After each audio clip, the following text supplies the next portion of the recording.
미국이 우크라이나에게 집속탄을 지원하는 것은 곧 제3차 세계대전이 일어난다는 것을 의미할 것. 2023년 7월 8일 드미트리 메드베데프 러시아 국가안전보장회 부의장은 텔레그램을 통해 조 바이든 대통령이 우크라이나가 모든 자원을 소진하자 이제는 집속탄을 약속하고 있다며 이는 3차 세계대전을 의미한다고 경고했습니다. 그러나 드미트리 메드베데프 부의장의 경고를 그냥 말뿐인 경고로 치부하고 넘어가기에는 조금 무리가 있습니다. 현재 러시아는 2022년 2월 기준으로 총 5,977개의 핵무기가 있고 이 중 실전에 사용 가능한 핵무기는 무려 4,477개에 달합니다. 단순히 핵탄두의 숫자만 따지면 미국보다도 더 많은 숫자를 보유하고 있죠. 전쟁은 더 이상 영화에만 나오는 이야기가 아니게 되었습니다. 즉, 러시아가 100% 핵을 발사하지 않을 보장이 없다는 뜻이죠. 가능성이 한없이 0%에 가깝다고는 하지만 완전히 0%가 아닌 것처럼 말이죠. 그렇다면 만약 러시아가 핵을 사용하게 된다면 과연 세상은 어떻게 될까요? 잃을 게 없으면 무서운 게 없습니다. 앞에서 언급한 것처럼 러시아가 핵카드를 꺼내든 것은 하루 이틀이 아닙니다. 그런데 정말로 미국이 우크라이나를 지원해서 러시아 본토까지 밀고 들어온다면 과연 그때도 러시아가 100% 핵을 쓰지 않을 거라는 보장이 있을까요? 냉전 시대부터 미국과 러시아는 핵 공격의 가능성이 감지되면 몇 분 안에 서로를 쏠 수 있도록 1,800개의 탄두를 준비하고 있습니다. 만약 서로가 서로에게 핵을 쏘기 시작한다면 피해가 걷잡을 수 없이 늘어날 것입니다. 당연히 원자력 발전소나 군부대 같은 최우선 목표를 타격할 것이고 핵폭발과 더불어 방사능 낙진으로 많은 사람들이 죽거나 고통받게 될 것입니다. 모든 것이 불타버렸다.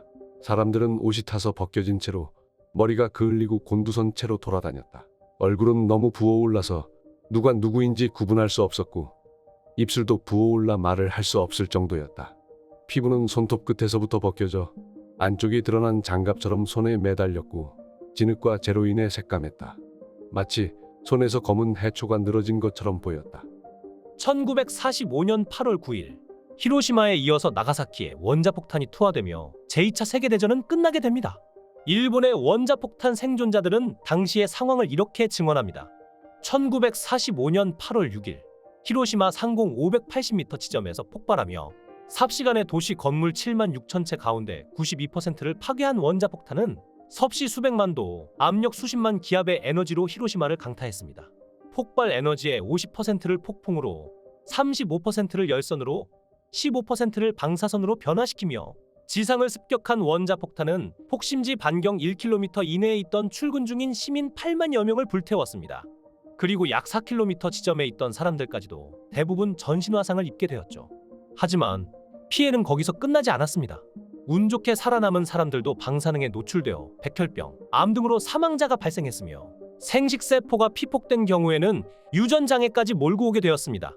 학계는 그동안 히로시마, 나가사키 원폭 투하와 후발성 방사능 후유증까지 포함해 총 70여 만 명이 사망한 것으로 추정하고 있죠. 그러나 안타깝게도 만약 지금 핵전쟁이 일어난다면 훨씬 더 지독할 것입니다. 그 이유는 현재의 핵무기는 히로시마, 나가사키의 최소 8배에서 최대 80배 정도 더 강력하며 우리가 대부분 사용하고 있는 전자기기들이 핵폭발 시 발생하는 EMP에 취약하고 또한 식량 및 연료를 장거리 공급 루트에 의존하고 있기 때문입니다. 그럼 여기서 만약에 전 세계 동시다발적으로 핵폭발이 일어나게 된다면 과연 지구는 어떻게 될까요? 가장 먼저 방사선 물질이 퍼지며 거대한 버섯구름이 피어오르고 단 몇 시간 안에 도시와 숲을 태우는 화재가 발생할 것입니다. 과학 전문 매체 사이언스 얼러트에 따르면 먼저 TNT 150킬로톤급 수소폭탄을 기준으로 할 시 기폭 지점을 중심으로 화구 590m 중앙의 태양에 맞먹는 플라즈마 화구가 생성되며 범인의 대부분의 물체를 소각시킵니다.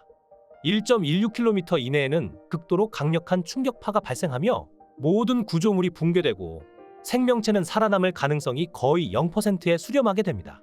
2km까지도 핵무기가 발산하는 감마선과 중성자선이 매우 강력해 노출된 사람의 50% 이상이 몇 시간 혹은 몇 주 내에 사망하게 됩니다. 5km 정도에 있는 사람들도 안심할 수 없습니다.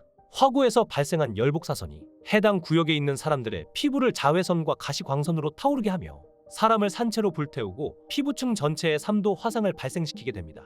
심지어 방사능 낙진의 영역은 폭발의 영역의 3배나 되는 것으로 확인되었습니다. 프리스턴 대학교 핵 미래실험실에서 제작된 플랜 A라는 시뮬레이션 영상에 따르면 미국과 나토 그리고 러시아 사이에 전면적인 핵전쟁이 발생하게 된다면 핵전쟁 초기 몇 시간 만에 무려 9,150만 명의 사상자가 발생할 것이라고 예측했습니다.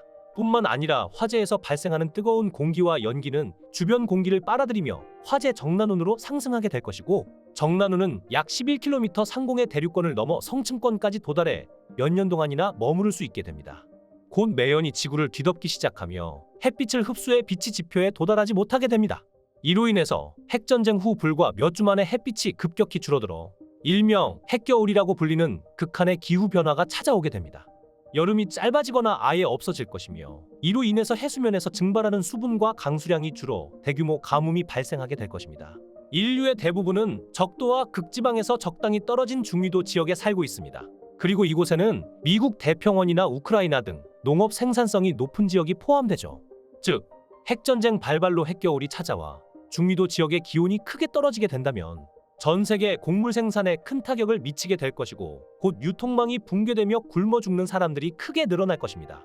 실제로 미국 러커스 대학 환경과학과 앨런 로보크 교수가 이끄는 국제연구팀은 핵무기 보유국 간 전쟁이 발발하면 최대 53억 4,100만 명이 기아로 목숨을 잃을 수 있다는 연구 결과를 국제학술지 네이처푸드에 게재했습니다. 또한 핵무기 타격으로 인해 발생하는 EMP로 인해 사람들은 더 이상 수도, 난방, 조명, 휴대전화 등 각종 전자기기의 사용이 불가능하게 될 것이며, 방사능 낙진과 폭풍으로 인해서 환경오염이 심해져 더 이상 농사를 할 수도 없고, 도로 파괴, 통신 두절, 항구 파괴 등의 이유로 공급망조차 남지 않게 될 것입니다. 물론 식량을 걱정하기 전에 절대 다수의 사람들이 죽을 것이고, 지하철이나 대피소 혹은 벙커로 빠르게 대피한 극소수의 인류만이 살아남을 수 있게 될 것입니다. 그 시점이 되면 정부는 더 이상 기능하지 않을 것이고, 정부가 무너지게 되면서 더 이상 뒷수습을 해줄 군대나 치안을 지켜줄 경찰 또한 존재하지 않을 것입니다. 그리고 겨우 살아남은 사람들은 이어질 평균 기온이 섭씨 5도 떨어진 빙하기보다 훨씬 낮은 섭씨 8도 이상 떨어진 핵겨울에서 살아남아야만 할 것입니다. 제3차 세계대전에서 어떤 무기가 사용될지는 모르겠지만 제4차 세계대전의 무기는 나뭇가지와 돌멩이가 될 것이다. 1983년 9월 25일 자정 직후 소련의 조기 경보성 기지에서 경보음이 울렸습니다. 5발의 대륙간탄도 미사일이 소련을 향해서 날아오고 있다는 신호였죠. 스타니슬라프 페트로프 중령은 이를 오류라고 판단하고 핵전쟁 취소 코드를 입력했습니다. 이처럼 지금까지 핵전쟁이 일어나지 않은 이유는 정말로 운이 좋았기 때문입니다. 만약 담당자들이 조금이라도 판단을 잘못했다면 우리는 이미 돌멩이와 나뭇가지로 살아가고 있었을지도 모릅니다. 그러니 핵무기를 최대한 배제하고 경각심을 갖는 것이 중요합니다. 핵무기가 우리를 잡아먹는 괴물이 되기 전에 말이죠.